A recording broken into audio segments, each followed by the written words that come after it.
Bueno, pues buenas tardes a todos.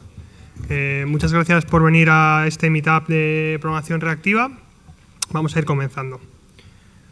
En primer lugar, ¿quién soy yo? Bueno, mi nombre es Juan Pablo González. Soy un apasionado de la tecnología. Me gusta mucho lo que hago.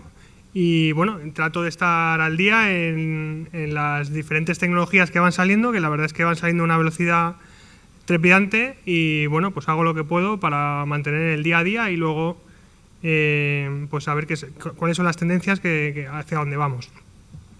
Y bueno, pues con eso me divierto en mis ratos libres. Ahora mismo trabajo en Paradigma Digital y bueno, pues me he fijado precisamente en la programación reactiva como algo que efectivamente ahora mismo está teniendo bastante empuje. Entonces, en el meetup de hoy lo que vamos a ver es, por un lado, estos 4 puntos. En un primer momento vamos a ver que todos entendamos qué es la programación reactiva. Luego vamos a pasar a un caso concreto que es RxJava. Os vamos a dar una pincelada de qué experiencia tenemos en Paradigma utilizando esta tecnología. Y en la última parte vamos a ver unos ejemplos. Esto es como cuando uno llegaba tarde al cine, ¿vale? Al principio de esta presentación está toda la chicha. Es muy importante que queden claros los conceptos, ¿vale? Para que luego no nos perdamos al final. Entonces, si tenéis cualquier duda, me podéis preguntar y me podéis interrumpir. Tengo aquí unos micros fantásticos que os puedo pasar, ¿vale? Para que todo el mundo escuche la pregunta. Y si no, al final de la presentación también tendremos tiempo para preguntas, ¿vale? Por si alguno es más tímido y quiere hacerlo al final, que no me pise la presentación, pues también lo puede hacer. Vale, en primer lugar, ¿qué es esto de la programación reactiva? Vale, pues básicamente es un nuevo paradigma de programación que lo que nos está enfocando es a reaccionar a los cambios, ¿vale? No queremos esperar a tener que estar preguntando si algo ha cambiado o no, y lo que queremos es inmediatamente reaccionar a los cambios. El ejemplo más directo que tenemos de esto, o el mejor que se me ocurre y el que se ve en la documentación, son las hojas de cálculo. Cuando uno modifica una celda de una hoja de cálculo, automáticamente el resto de celdas también reaccionan con ella. ¿Vale? Una de las cosas que nos puede surgir ahora, una de las preguntas es ¿por qué ahora? ¿Vale? Pues estamos inmersos en un momento donde tenemos muchos orígenes de información, ¿vale? Que producen eventos continuamente, ¿vale? El primero que se nos viene a la cabeza pueden ser las redes sociales, ¿vale? Tenemos Twitter, Facebook, Instagram, todo este tipo de redes sociales están continuamente exponiendo eventos y nosotros queremos ser capaces de reaccionar a esos eventos.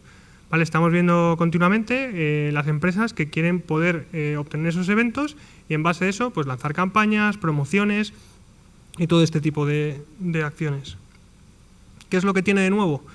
Pues vamos a ver que nos vamos a enfocar en los flujos de la información, ¿vale? Queremos ver qué vamos a hacer con esos datos y no nos vamos a centrar tanto en cómo los vamos a procesar, ¿vale? Que eso es algo que en la programación tradicional pues vemos que tenemos que hacer muchas líneas de código y demás, y al final acabamos ensuciando un poco el código y que sea más difícil de leer.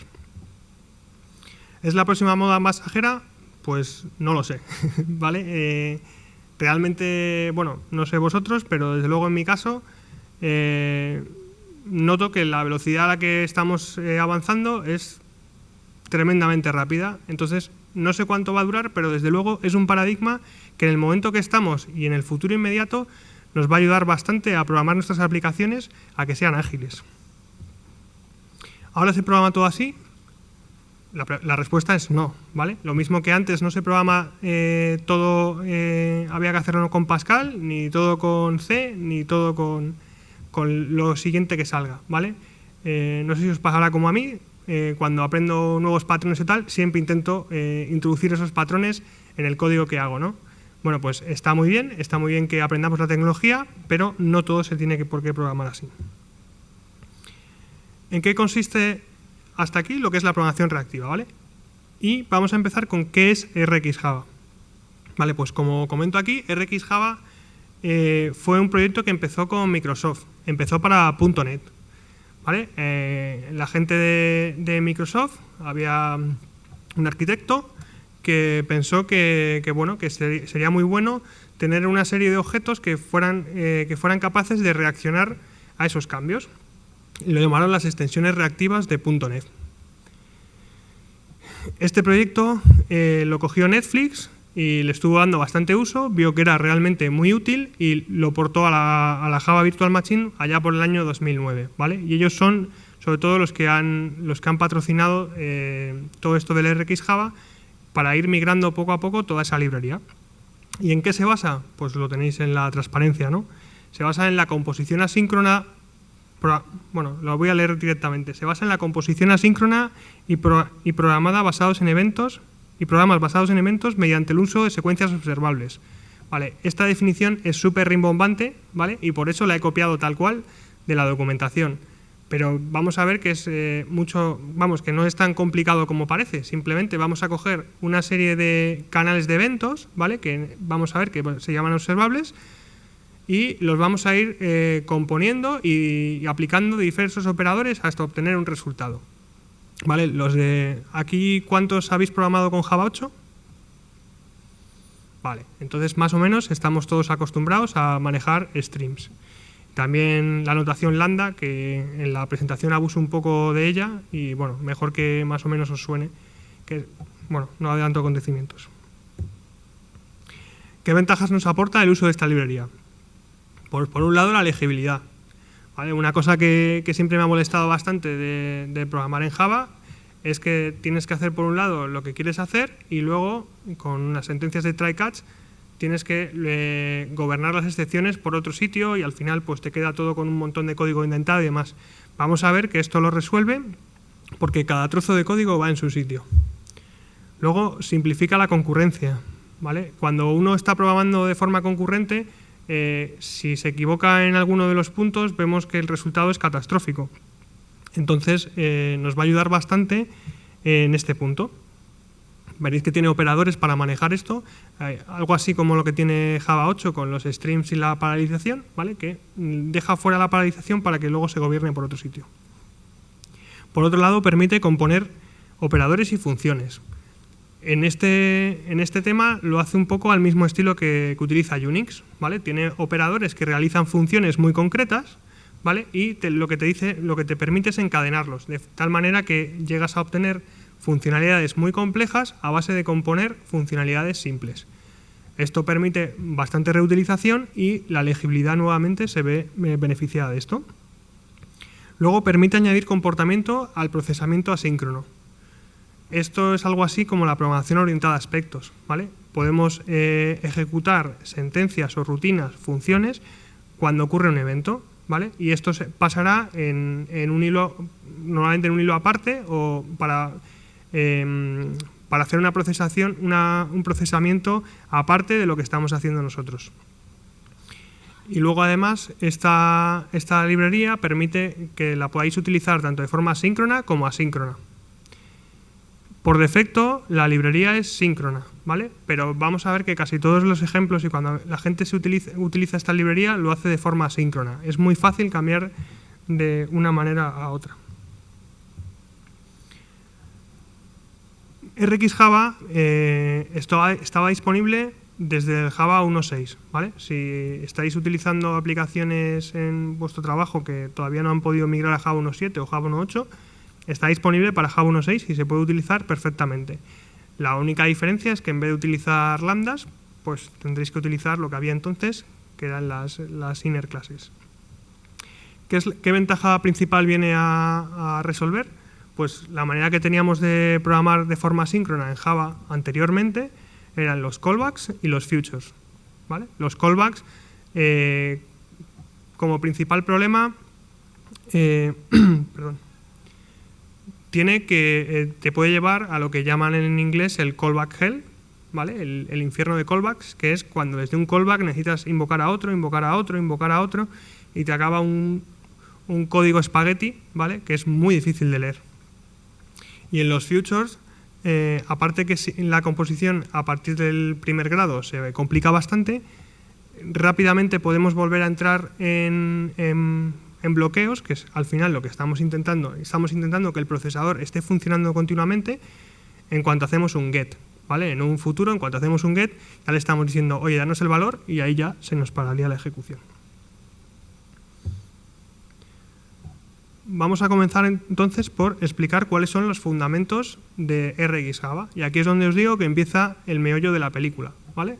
Aquí hay 4 o 5 conceptos que si los manejamos, a partir de aquí seremos capaces de programar perfectamente con esta librería. Para gestionar todo, en esta librería se utiliza el patrón observer. ¿Vale? El patrón es un patrón de diseño que, bueno, aquí he copiado tal cual la definición que viene en la Wikipedia y que dice algo así como que es un patrón de diseño que define una dependencia del tipo uno a muchos entre objetos, de manera que cuando uno de los objetos cambia su estado, notifica este cambio a todos los dependientes. Nuevamente, una definición complicada de algo tan simple como, por favor, cuando suceda algo, avísame, ¿vale? Ese es el patrón observer. En RxJava lo que tenemos, por lo tanto, que son los objetos que notifican que están ocurriendo cosas, son los observables. Y los objetos que son notificados, ¿vale? Aquellos que están recibiendo los eventos, son los observers. Entonces, para que esta comunicación pueda suceder, lo que tenemos es un mecanismo de suscripción, ¿vale? Los observers se suscriben a los observables para que estos les notifiquen los eventos. Bueno, antes de seguir, estoy haciendo un mix de español e inglés, ¿vale? Pero es que es un poco la mejor manera que he encontrado, porque si me pongo a traducir algunas cosas, bueno, creo que todos me entendéis, pero bueno, hago el disclaimer delante. ¿Veis? Push versus pull. Estamos acostumbrados en la programación tradicional a estar preguntando, pues dame otro objeto, ¿vale? Abajo os he puesto la tabla, si habéis programado en Java, pues yo creo que todos os habéis cansado de utilizar iterable y iterator, ¿vale? Cada vez que quieres recorrer una lista, pues obtienes tu iterador y le estás diciendo dame el siguiente, dame el siguiente, dame el siguiente. Cuando ocurre un error, aquello lanza una excepción y cuando acaba simplemente se devuelve. Cuando vamos al nuevo paradigma de la programación reactiva con RxJava, lo que tenemos son observables, que equivalen a los iterables, y los observer, que son los que nos van a permitir esa iteración. Y entonces aquí tenemos el método onNext, que esto le dice, oye, cuando emitas un evento, llámame a esta interfaz. OnError, que es cuando sucede un error, llámame a este otro método, y onCompleted es cuando se haya acabado ya, cuando ya no vaya a haber más eventos, también avísame. Vale, por tanto, los 3 tipos de eventos que vamos a tener en RxJava son eventos normales que sucederán con el onNext, y luego el evento de terminación y el evento de error. El evento de terminación sería onCompleted y el evento de error sería onError. ¿Vale? Los 2 de abajo los he marcado en naranja porque son estados finales. Como ejemplo chorra un poco, para que se entendiera bien esto de los observables y los eventos, pues se me ha ocurrido una procesión, ¿no? Una procesión, cuando sale de un templo, pues uno ve pasar un nazareno, otro nazareno, termina saliendo el paso y se acaba, ¿vale? ¿Qué ocurre si mientras están saliendo nazarenos allí empieza a llover? Pues que aquello lanza un error y ya no se acabó la procesión, ¿vale? Para simplificar un poco, cuando nosotros nos suscribimos, normalmente cuando nos suscribimos a un observable, le solemos indicar los 3 métodos que queremos que se llamen con estas 3 cosas, con el evento normal, el evento de terminación y el evento de fin. Entonces en RxJava lo que han hecho es una interfaz que agrupa esos 3 métodos para que sea más fácil y lo han llamado observer. Vale, hasta aquí ya tenemos más o menos claro lo que es un observable y lo que es un observer. Hay 2 elementos más que se han sacado de la manga. Por un lado es la suscripción, que es cuando uno se suscribe, eso es un objeto subscription. Y eso lo que te da es control sobre el flujo de la suscripción.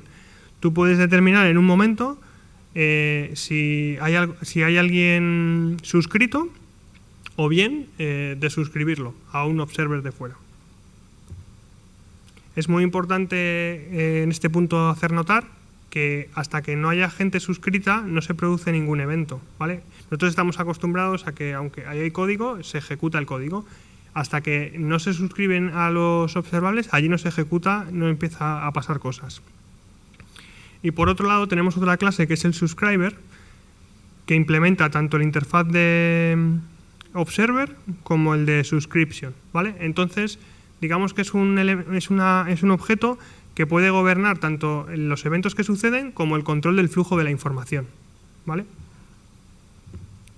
Sé que es un poco rollo hasta aquí porque es todo teoría, así que he metido un poco de código para ilustrar un poco lo que estoy diciendo, ¿vale? Esto sería un subscriber. Como veis, tiene los 3 métodos de los que estamos hablando. No se ve nada el puntero, ¿no? Bueno, ¿se ve algo? Me parece que con el negro no. Vale, pues tendríamos los 3 métodos, ¿vale? El onNext, el completed y el onError. ¿Qué es lo que estamos haciendo en este caso? Pues estamos intentando leer un telegrama y lo que decimos es simplemente que cuando nos llega un texto que diga stop, de los telegramas antiguos, que nos queremos desuscribir del stream de datos, que cuando acabe que no haga nada y que cuando haya un error simplemente que lo pintemos en el stack trace.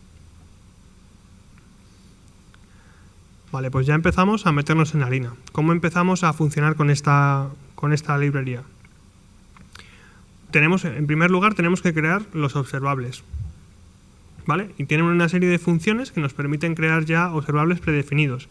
Por un lado tenemos los observable empty, que nos crea un observable vacío, es decir, una vez que invocas a este observable, termina, ¿vale? No hace nada más.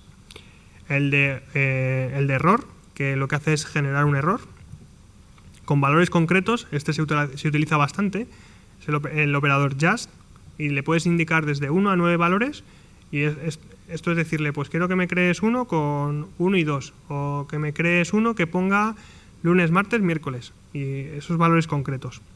Luego el custom, que también se utiliza mucho, que es para crear observables que generen eventos programáticamente. Luego, de una lista, podemos pasarle una colección y de esa colección pasa a observable. Esto nos va a permitir migrar las aplicaciones antiguas que tengamos, ¿vale? O la manera tradicional que tengamos de operar, donde nos devuelve una lista o algo así, y transformarlo en un observable, ¿vale? Algo así también como se hace en Java, que nos permite ir obteniendo los streams de las colecciones. Y el último que tiene así predefinido es para rangos numéricos, que está desde dónde empieza y cuántos eventos tiene que generar. Y ahí os he puesto un par de ejemplos, ¿vale? En el primero, ¿se ve bien? ¿Todo el mundo lo ve bien? No sabía si me había quedado corto con el tamaño. En el primero lo que estamos diciendo es el dayofweek.values, lo que devuelve es una lista enumerada, de días de la semana. Y entonces lo que le decimos es, créame ese observable, luego nos suscribimos y lo sacamos por pantalla. Eso lo que produce es un Monday, Tuesday, Wednesday. En el siguiente lo hago de una manera un poco distinta. Le digo que me genere desde el 1 al 7, ¿vale? Los días de la semana, y luego le aplico a eso una transformación que es dime el día de la semana que corresponde con este número, y nuevamente también lo vuelvo a sacar por pantalla. Vale, igual que la programación normal, hay cientos de maneras de resolver el mismo problema, pero también, como siempre, hay una manera más óptima que otra. Vale, en RX Java tenemos que distinguir entre dos tipos de observables. Por un lado, los que se llaman observables en caliente y los observables en frío. Los observables en caliente son aquellos que emiten eventos independientemente de si hay gente escuchando o no, ¿vale? Entonces, el típico ejemplo de esto pues es un tic de un reloj, una temperatura, ¿vale? Yo pues digo que ahora mismo hay, o sea, que pues eso, soy un termómetro y voy diciendo la temperatura que es independientemente de si alguien viene a verlo o no. Y los fríos son aquellos que no producen eventos hasta que alguien se suscribe, ¿vale? No queremos gastar recursos.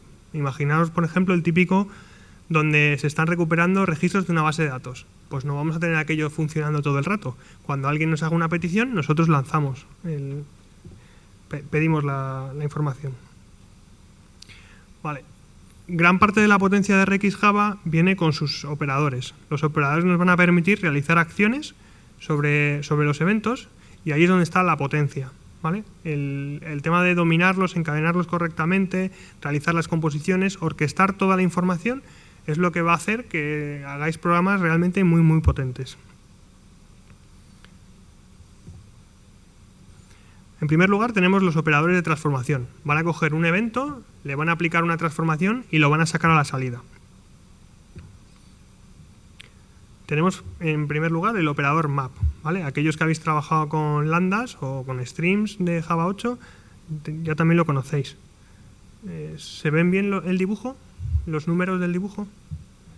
Vale, aquí en este caso lo que tenemos es una serie de números que nos vienen en el primer observable, el 1, el 2 y el 3, y lo que le decimos es cuando cada evento que llegue nos lo multiplicas por 10 y nos lo sacas en la salida. Con lo cual estarán saliendo los números multiplicados por 10. ¿Vale? Abajo os he puesto el código que equivale a eso, que es, vamos, muy sencillito. Luego tenemos el de scan, que aplica una función a cada dato emitido y emite ese valor secuencialmente. ¿Vale? Esto es como un acumulador que va diciendo cuál es el valor temporal que tenemos. Fijaos que aquí, pues no sé, yo cuando veía este operador por primera vez, pensaba pues que a lo mejor esto podía ser una manera muy sencilla de implementar un Fibonacci o algo así, que normalmente en programación normal pues tendríamos que estar o lo haces recursivamente o bueno, vas llevando los valores anteriores, ¿vale? En este caso te lo va llevando la función y te lo va emitiendo en la salida, ¿vale? Entonces te va saliendo que aquí la función que pone es que queremos sumar los valores, el que llevamos acumulado con el nuevo evento, y entonces tenemos pues 1, 3, 6, 10, ¿vale? Y va y sigue subiendo. Luego tenemos el caso de reduce, ¿vale? Aquellos que habéis utilizado algoritmos de MapReduce, pues os suena todo esto. Básicamente aquí aplicamos una función, obtenemos un valor y solamente emitimos el valor final, ¿vale? En este caso hemos hecho lo mismo que antes, pero en vez de estar emitiendo cada vez que se llegaba un evento, emitimos solamente el evento final. Y al final, fijaros que siempre se manda también el de fin. Luego tenemos el evento de buffer, que lo que va haciendo es crear conjuntos de datos y luego los emites como conjuntos, como listas. ¿Vale? Aquí os he puesto un ejemplo de código para generar quinielas, ¿vale? Para generar automáticamente, pues tendríamos, en primer lugar estoy utilizando el observable, el create, porque lo voy a hacer programáticamente. Y le estoy diciendo que los valores que quiero coger son el 1 y el x2. Y luego, para no emitir sin que nadie me esté escuchando, hago una pequeña comprobación que es mientras haya suscriptores. Y luego le estoy diciendo que en ese caso lo que tengo que sacar es un valor de ese array que me he creado que esté entre el 0 y el 2, ¿vale? De forma aleatoria, y cuando ya se haya acabado hacemos un onCompleted, ¿vale? Y debajo, cuando invoco al observable, le estoy diciendo que me dé ese observable, que me guarde 15 elementos, una lista de 15 elementos, ¿vale? Quiero rellenar todas las casillas de la quiniela, aunque ahora ya no te vale porque el último va con resultado, y que me dé 5 colecciones de eso que hemos generado, ¿vale? Luego tenemos FlatMap. FlatMap es de los operadores más potentes que tiene RxJava y uno de los que particularmente a mí más me cuesta, pero porque realmente tiene mucha potencia y por atrás está haciendo bastantes cosas, ¿vale? Aquí nos vamos a parar un poco en cómo funcionan estos diagramas, que además en la documentación de RxJava, si queréis, tenéis estos diagramas en todos los operadores, incluso en el Javadoc lo podéis ver, y luego además tienen una parte interactiva que viene muy bien para que podáis practicar. Esto es un cruce, bueno, esto está aplicando una transformación a cada evento de entrada y eso, en vez de generar un evento de salida, genera observables de salida por cada evento, ¿vale? Entonces, una vez que ha generado observables, además de eso, se suscribe a todos los observables que va generando y es eso lo que va portando a la salida, ¿vale? Entonces, si fijáis aquí lo que dice es que cuando llegue un evento círculo, nos va a crear un observable con 2 rombos que están separados una distancia, ¿vale? Esa distancia es fija. Entonces, cuando llega el rojo, llegan y se ponen afuera, o sea, en el observable de salida aparecen 2 rombos rojos separados por una distancia. Cuando llega el verde, fija, por abajo, imaginaos lo que está sucediendo, ¿vale? Se ha creado otro observable con 2 rombos a esa distancia y se suscribe. Cuando llega el verde, se genera otro observable con 2 rombos a esa distancia y se suscribe. Y cuando llega el azul, se hace lo mismo. Lo que pasa es que el primer evento del azul llega antes que el segundo del verde. Por eso en la salida vienen mezclados, ¿vale? Esto para el procesamiento en paralelo es fantástico. Podemos procesar un montón de operaciones de esta manera y la verdad es que se come los recursos que da gusto, ¿vale? Entonces hay que tener cuidado también con esto porque es la puerta de entrada al out of memory rápidamente o a bloquear una base de datos o algo así. Entonces, para solucionar también estos, a veces también no queremos que nos pase esto, que se entremezclen diferentes objetos de salida con los de entrada, y entonces para eso existe concat-map, que lo que hace básicamente es serializarlos en orden, ¿vale? Aplicaría al primero, luego aplicaría al segundo y hasta que no acabe el segundo no pasa al tercero. Luego tenemos group by, ¿vale? Group by lo que hace es dividir todos los eventos que van llegando en grupos, en base a un criterio que le pasemos. En este caso tenemos un rango de 100 números y le he pedido que me los discriminen sobre si son pares o no. Entonces me va a crear 2 grupos de observables, ¿vale? Uno que pondrá que es true y otro que es false, que significará pues, que es par o impar. Luego tenemos el operador caché, que lo que hace es almacenar los eventos que ya han sucedido para no tener que volver a generarlos. Esto es muy útil. Si es muy costoso generar los eventos, pues imaginaros, tenéis una aplicación que tira de un web service que vale dinero, ¿vale? Entonces tú vas generando los eventos, pero luego ya los cacheas. Luego ya la siguiente petición que te llega, pues ya le mandas los que ya has pedido y te ahorras ese coste. Nuevamente también hay que tener cuidado con el out of memory, ¿vale? Estamos hablando de que podemos tener observables finitos o infinitos. En un observable infinito, si te pones a cachear, no hay PC que lo soporte. Vale, luego tenemos hasta aquí los que serían de transformación. Luego tenemos de filtrado. El más obvio es filter, ¿vale? Nuevamente aquí, en el ejemplo que vemos arriba, estamos diciendo que solamente se muestren aquellos que son mayores que 10. Y en el ejemplo que os he puesto abajo, le he pedido que solamente saque los impares. Luego tenemos el operador distinct, ¿vale? Pues nuevamente lo mismo. Fíltrame y sácame solamente aquellos valores que no se hayan repetido ya. Y luego algunos otros que estoy intentando que la presentación no se haga demasiado pesada, que sería, por ejemplo, first, que te daría el primer evento, last, que te da el último, take se utiliza mucho, ¿vale? Take es para, dime, o sea, le dices cuántos eventos quieres procesar. Pues para una paginación, por ejemplo, y tienes las variantes de take last, es decir, dame los últimos no sé qué, take until, ¿vale? O take while, que es, pues eso, dame eventos o dame eventos hasta que se cumpla una condición. Y lo mismo lo tenemos para skip, que saltaría X eventos. Por otro lado, podemos combinar observables, ¿vale? Como os he dicho también al principio, esto es parte de la potencia que tiene esta librería. Si combinamos los operadores unos con otros, podemos llegar a tener comportamientos bastante potentes. Por un lado tenemos el merge y el concat, ¿vale? Os he puesto aquí la diferencia que hay. El merge hace como el flat map, ¿vale? Se coge los observables, se suscribe a todos y va sacando la salida según van llegando los eventos. Y el concat primero se suscribe al primero y cuando acaba se suscribe al segundo, ¿vale? Y lo vas llegando a la salida. Luego tenemos el operador switch, que cuando tiene varios observables, lo que hace es cambiar en cuanto llega un evento del siguiente observable, ¿vale?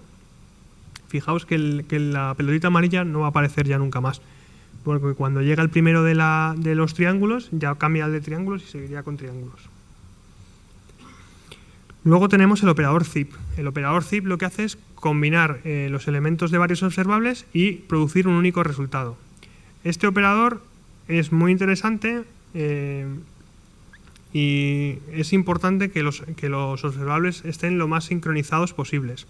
¿Por qué? Porque no se produce evento hasta que lleguen de todo el conjunto que se está operando, hasta que no lleguen de todos no se ejecuta. Entonces, en el ejemplo que tenemos aquí, podéis ver, por ejemplo, que llega el evento 1 y hasta que no llega el evento A no se produce el 1A.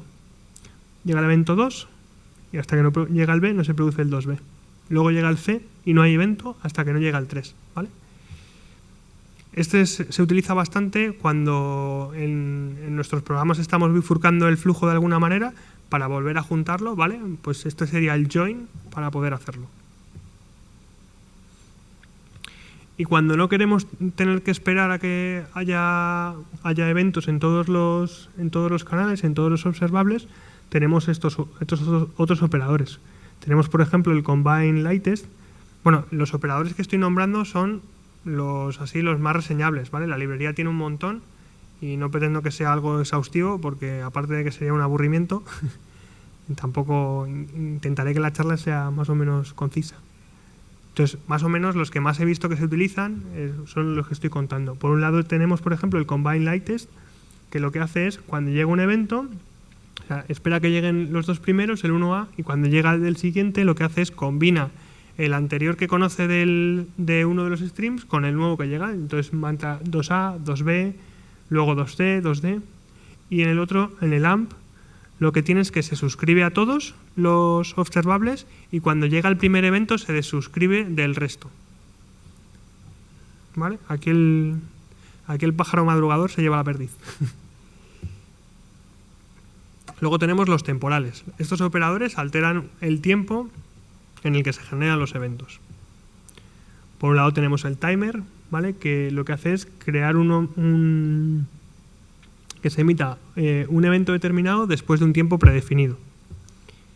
El delay, que básicamente aplica un delay a todo lo que le viene de la entrada. Interval, va emitiendo eventos en el intervalo que le hayamos predefinido. Y el repeat, que repite un evento múltiples veces. Luego tenemos el retry, ¿vale? Esto ya empiezan a ser maneras de cómo empezar a gestionar los errores. Cuando nos llega un evento, otro evento, en los diagramas estos, no os lo he explicado porque no me había aparecido hasta ahora, un aspa significa error, ¿vale? Y el evento de terminación es la barra. Cuando llega un error, aquí lo que hace es, se vuelve porque normalmente aquí finalizaríamos con error. Como estamos utilizando retry, nos volvemos a suscribir e intentamos a ver si ahora sí que podemos acabar con esto. Es importante tener cuidado con los retry, con los observables que son en caliente, ¿vale? Porque nos podemos quedar enganchados, ¿vale? Si estamos reintentando algo que está continuamente dando error, pues ahí se nos puede ir. Luego tenemos el single, que es bastante útil cuando queremos certificar que viene uno y solo un resultado. Si os fijáis, en el primer caso nos llegan 3 eventos, al aplicar la operación single nos daría un error, y en el siguiente nos llega uno y acaba, ¿vale? Pues eso está bien.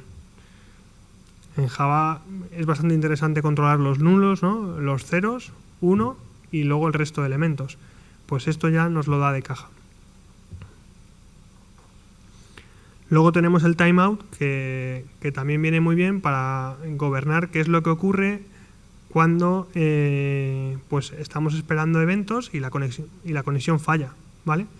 Aquí van llegando eventos, va todo muy bien y de repente hay un gap que excede el tiempo máximo que le hemos dicho, ¿vale? Pues pensad, por ejemplo, que estamos estableciendo una conexión con un servicio.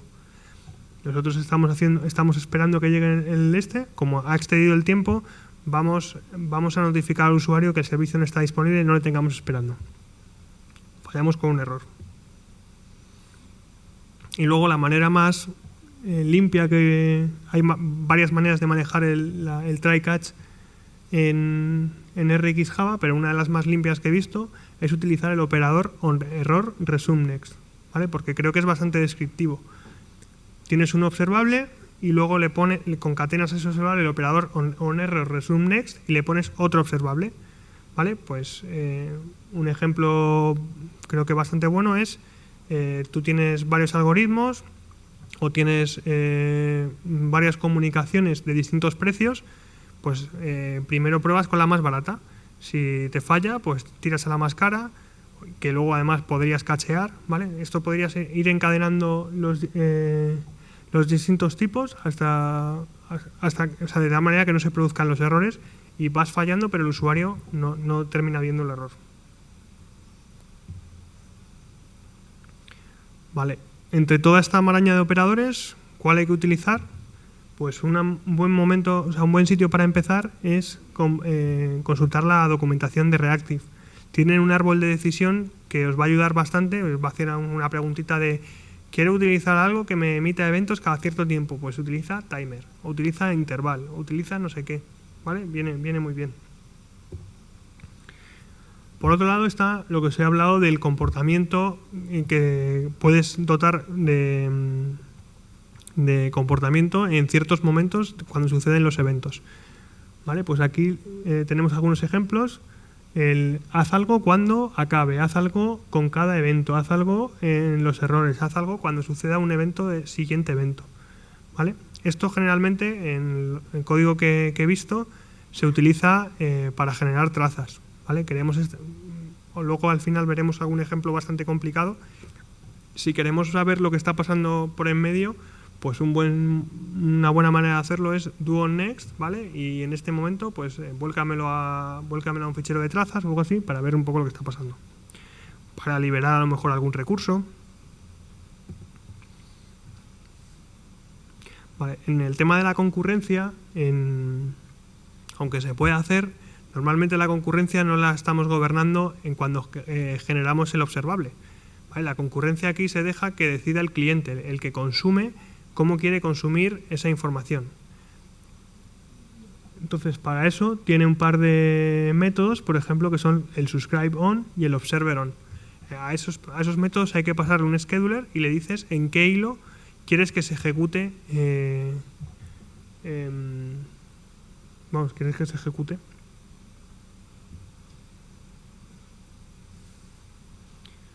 Vale, por otro lado, en RxJava es muy importante lo que es la ejecución perezosa de la ejecución, creo que la traducción es avariciosa. Básicamente viene a, ¿vamos a coger todos los recursos al principio y luego ejecutamos? ¿O vamos a intentar dejar los recursos hasta el final y solamente en el momento que los necesitamos los cogemos? ¿Vale? Pues RxJava va más orientado al segundo paradigma, ¿vale? A intentar llegar hasta el último momento. Entonces, para llegar al máximo nivel de esto, el operador que nos ofrece RxJava es defer, ¿vale? Defer lo que hace es crear un observable en diferido, ¿vale? Cuando haces referencia a un observable que está creado con esta factoría, esto es una factoría que genera observables. Pues cuando hace referencia a estos observables no pasa nada. O sea, los recursos que necesite para coger y demás, esos no se cogen hasta que alguien no se suscriba. ¿Vale? Podremos aplicar operadores sobre ese observable y demás y seguirá pasando código y hasta ahí, todavía no ha pasado, no se ha cogido ningún recurso. Será en el último momento, cuando alguien se suscriba para hacer algo, entonces será cuando se coja. Esto, por ejemplo, es muy útil. Imaginaos que estamos haciendo una consulta a base de datos o algo que sea bastante pesado. Pues si lo dejamos justo al final, pues más procesamiento que estamos ganando. Y luego, otra de las preguntas también que me hacía al principio es, bueno, ¿y cómo paso del mundo bloqueante al no bloqueante y al revés? Vale, pues del mundo no bloqueante al bloqueante, es decir, para pasar de RxJava a lo que teníamos, es bastante sencillo. Tiene un operador que es toBlocking, que básicamente lo que hace es esperar hasta que llegue el evento de terminación y entonces emite lo que sea. Para lo contrario es un poco más complicado, porque a pesar de que nos da operadores que nos facilitan bastante la vida, pues como os he contado antes del from, ¿vale? Que coges una lista y desde el from te lo llevas a un observable, hay que cambiar un poco el chip, ¿vale? A la manera que se hacen las cosas, porque si no quieres copiar tal cual programáticamente todos los todos los streams, pues habría que hacer una reingeniería del código y por eso, bueno, esa parte no es trivial. Bueno, estamos llegando al final, habéis sobrevivido bastante bien todos y simplemente quería daros una reseña de qué cosas se pueden conseguir con RxJava. RxJava creo que se caracteriza por un consumo bajo de recursos. Ojo, esto no sucede de caja, es decir, muchas veces pues hay que hacer un tuning para que dé el rendimiento esperado, pero sí que se puede conseguir un grandísimo rendimiento. Vale, antes con el ejemplo que hemos visto de FlatMat habéis visto todo lo que se puede conseguir. Nosotros lo hemos utilizado como compañero de Vertex, ¿vale? Y da un rendimiento bastante bueno. Mejora bastante la legibilidad del código. No sé qué os ha parecido los ejemplos que os he pasado, pero eran creo que bastante simples.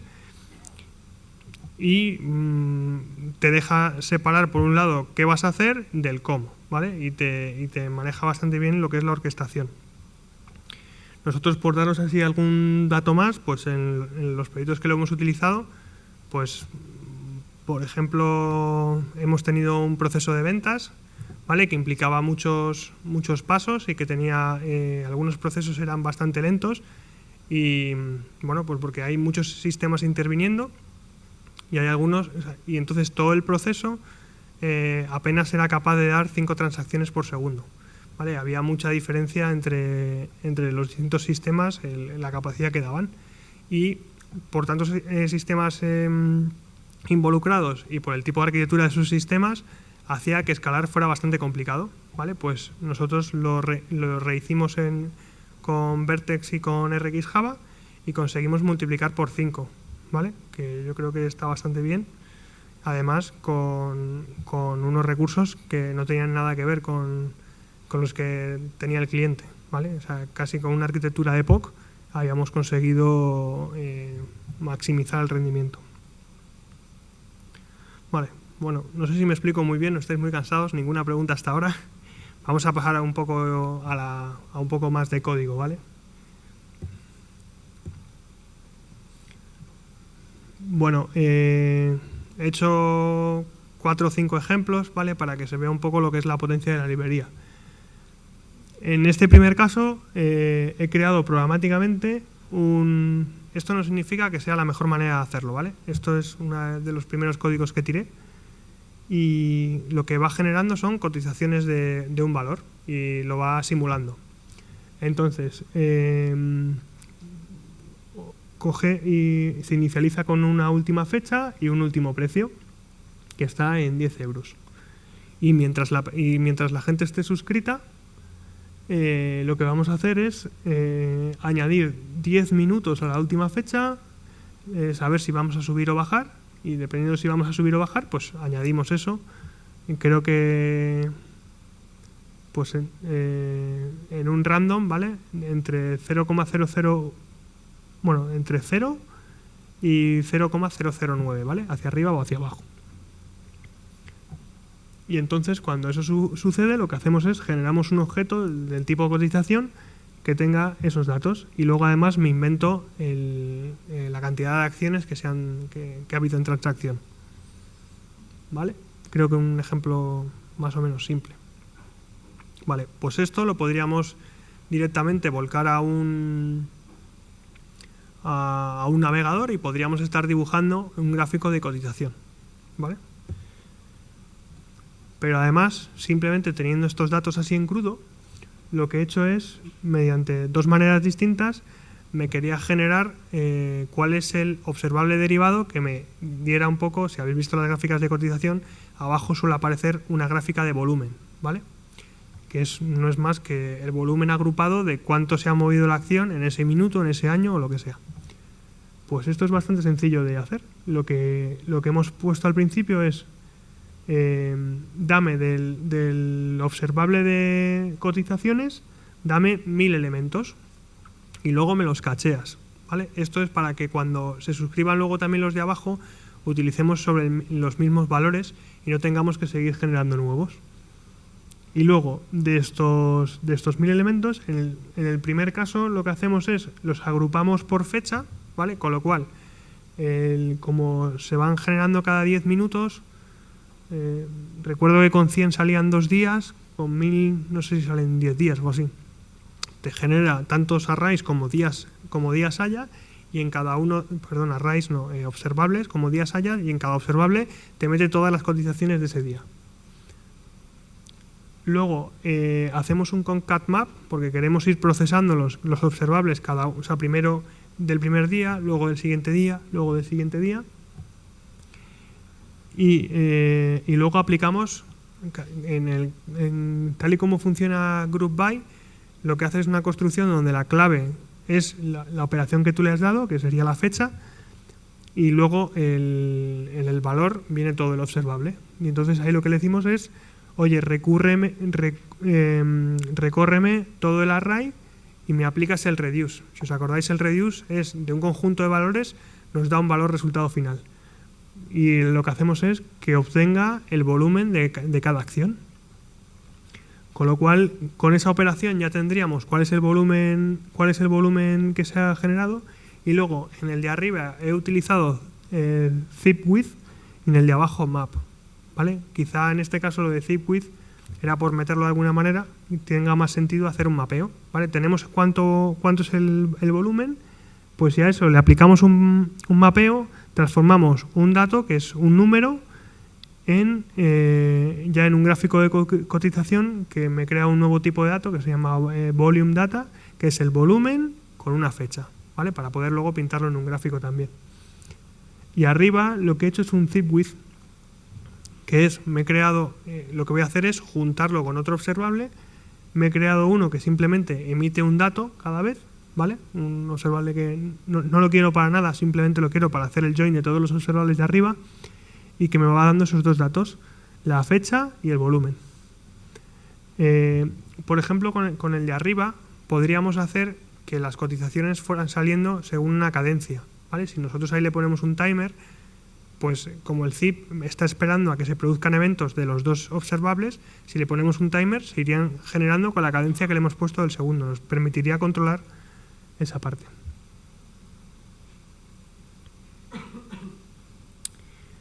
Y luego, bueno, para que veáis que esta librería se utiliza mucho, por ejemplo, en Android, porque es muy bueno para gestionar interfaces, ¿vale? Si pensáis un ratón o un teclado como una sucesión de eventos infinitos, pues por eso es muy popular, pero no solamente en esos casos, ¿vale? No es una... Por ejemplo, aquí tenemos de la documentación de Couchbase, tenemos cómo te recomiendan ellos generar los identificadores, ¿vale? Utilizando RxJava. No tiene el clásico contador que se autoincrementa, y en cambio ellos nativamente, con los clientes que tienen, te generan observables de RxJava. Y entonces, bueno, la primera parte es de Couchbase, ¿vale? El bucket son como tablas en Couchbase, async, counter. Counter lo que te está diciendo es que utilices el user ID, esa información, y luego que empieces por 1 y luego que vayas incrementando en 1, ¿vale?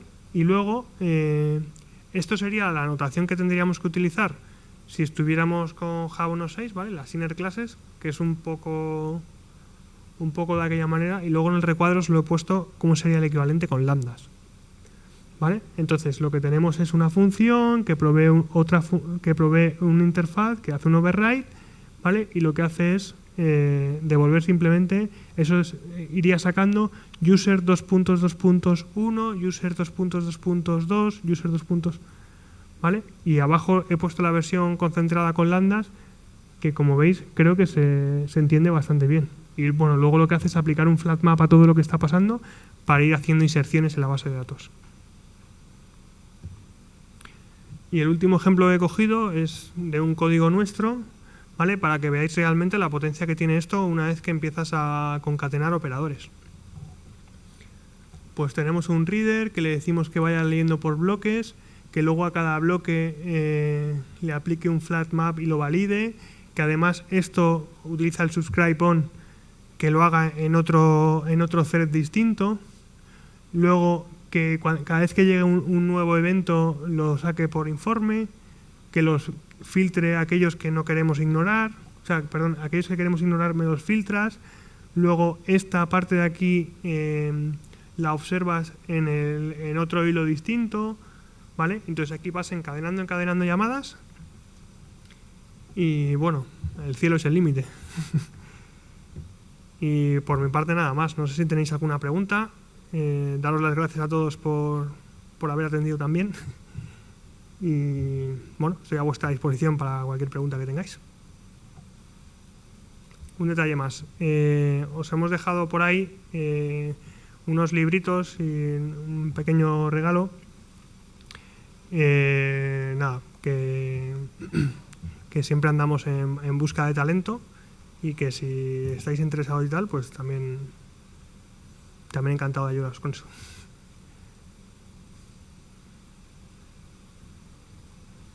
¿No hay preguntas? ¿Ha quedado todo clarísimo? Pues muchísimas gracias por vuestro tiempo.